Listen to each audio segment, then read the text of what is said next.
自民党は、所得に応じて徴収される医療や介護の保険料の算定に、株式配当などの金融所得を反映する仕組みの徹底に向けた議論を始めたそうです。25日、プロジェクトチームの初会合を開いたそうです。現在は確定申告をした人のみ保険料に反映され、不公平との指摘があったそうです。見直しによって未申告だった人の保険料が増える可能性があるそうです。算定の事務を担う自治体の負担が増えるなど課題も多く、2028年度までに可否の検討を進めるそうです。高齢化によって膨らむ医療や介護の費用を賄うため、金融所得を踏まえて保険料負担を増やし、社会保障制度の持続性を高める狙い、政府が23年末に決定した社会保障の改革工程表にも検討方針が明記されたそうです。皆さんはどう思いますか？コメントで教えてね。チャンネル登録必須です。それでは皆さんのコメントを紹介していきましょう。これは株式投資に大きく水を差す。もし、配当所得が国保税や介護保険税に反映されるなら、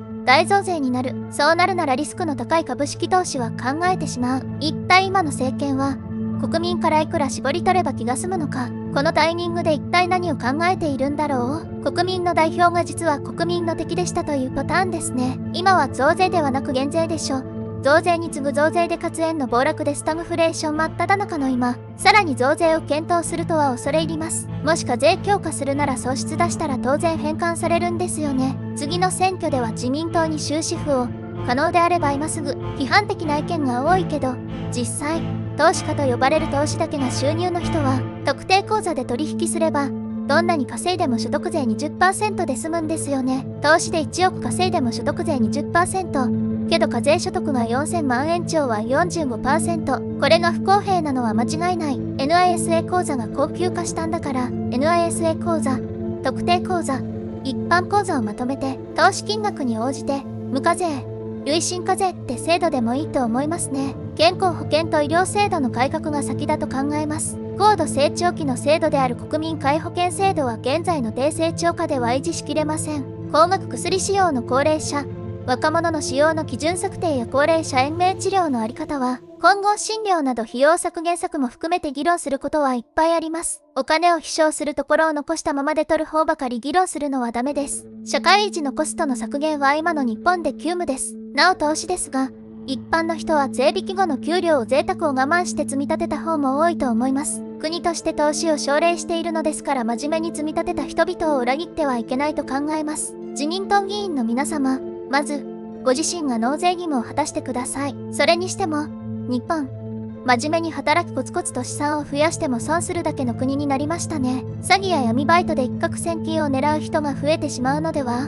この政策は投資促進政策である NISA と矛盾しています。配当と売却益は非課税としておきながら、その分社会保険料を上乗せしますではめちゃくちゃです。このような一貫性のない政策提言を平気でするようでは、政権担当能力を疑います。この件に限らず、この党は下野する可能性がほとんどないためかおごっています。次の選挙では考えて投票しましょう。自分に関係ないことや嫌いな対象タバコ増税などのどんな理由の増税や社会保障費増は全て反対しないと、あの手この手で取る手段を考えてくる。もう一度言うけど、与党や官僚に対抗するには全ての増税、社会保障費増に反対しないといけない。増税の理由なんて聞く必要ない。聞く段階で相手の土俵に引きずり込まれていることを自覚すべし。次の選挙は野党で減税と社会保障費減を掲げてくれるところに入れるわ。少子高齢化の中で国民は選択を迫られていますね。現状の手厚さで社会保障を維持するために、保険料負担を上げるのか？社会保障の内容を見直して、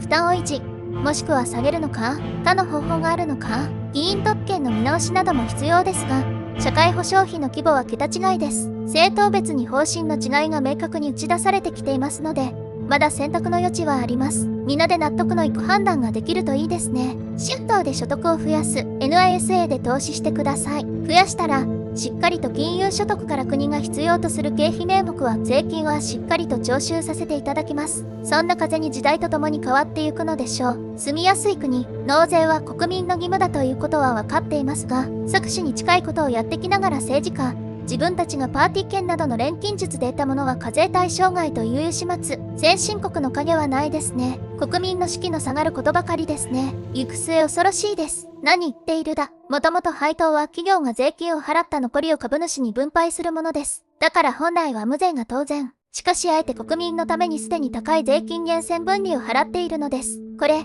定年退職手前で将来のために金融資産持っている人とか、ファイア手前まで来ている働き手の人とかが一番割を食う制度になりそう。あと全国民に確定申告させないとフェアな制度にならないけど、税務署の事務処理能力が足りるのかな。結局、財務省傀儡の岸田宏池会政権が考えていることは増税しかない。この国を過去30年間、国民所得も増えない低成長国に貶めた愚劣な財務罰にさらなる増税を許し、それを差配する権力をさらに増大させることは断じて許すべきではない。一日も早く、財務省から歳入庁を分離する形で財務省の解体と権力の引き剥がしを行い、国民から取り上げてばらまくことで自分らの票と金と天下り先を確保するいかがわしいスキームを止めさせることが必要だ。その上で、税制そのものを抜本的に見直し、優遇されすぎのものには課税強化し、困窮する者には減税できる理想的な租税のあり方を模索すべきである。まずは財務省の解体が急務だ。自民党の取れるところから取るこの嫌がらせ施策はいい加減にしてほしい。やめろ。まずは財源確保なら無駄なものを削るではないか。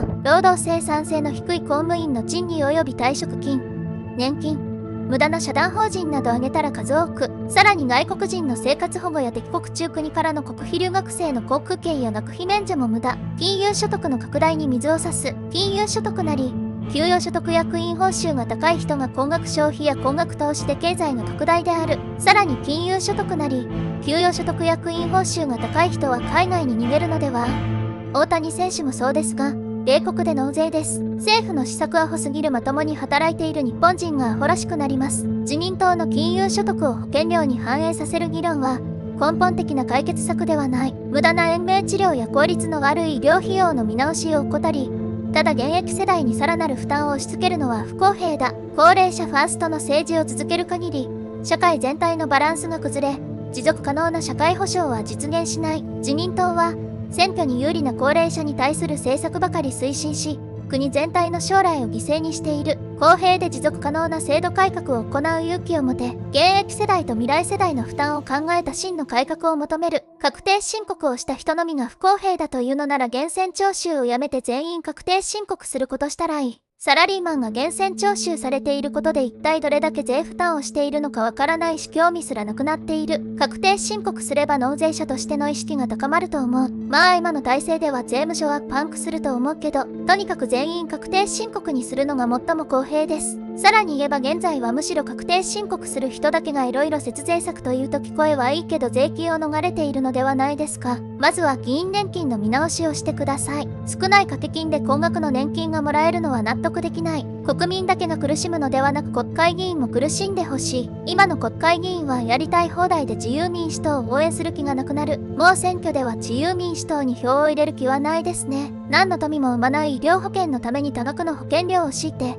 その反面、産業や人材の育成を怠り、少子化問題にも真面目に取り組んでこなかったから日本は海外から見れば安い後進国になり下がりつつある。国民の金の使い方を完全に誤っている。政治家の無能が原因だがそれを選んできた国民も同じようなものだな。こういった税金を考える前に、今現在の税金の無駄遣いをもっと削るべきではないですか。国会議員数の削減、給与の減額、政党交付金の廃止、旧文通費と海外視察の廃止、裏金議員からの税金徴収、やるべきことはこちらが先ではないですか。それから金を海外へばらまき放題もやめるべき。もっと慎重にやっていくべき。結局は金融所得課税を引っ込めないで強行しますよってか。狂ってるな。取ることしか頭にない現日本政府に存在価値がないことが証明されてる。もうやめるべこんな政治や集団。足りないから取るなら AI でいいんだよ。初期投資が済めば不正を行わず利益誘導もしない AI の方がよほど信頼できる。国家公務員が加入している共済の保険料も改めるべきだと思う。非常勤職員として働いています。令和4年9月までは協会憲法、令和4年10月以降は共済の拡大により共済短期となりました。同じ等級にもかかわらず2000円近く毎月の保険料が下がり驚きました。保険料は下がったけど保証は手厚く、手術で医療費が高額になった月は2万5000円を超えた差額が特に自分で申請しなくても返金されました。国家公務員の健康保険料共済短期は協会憲法のようにネットで見ることはできないけど、誰でも見れるように公開し、憲法の保険料程度に引き上げれば良いと思う。ご視聴ありがとうございました。チャンネル登録は必須です。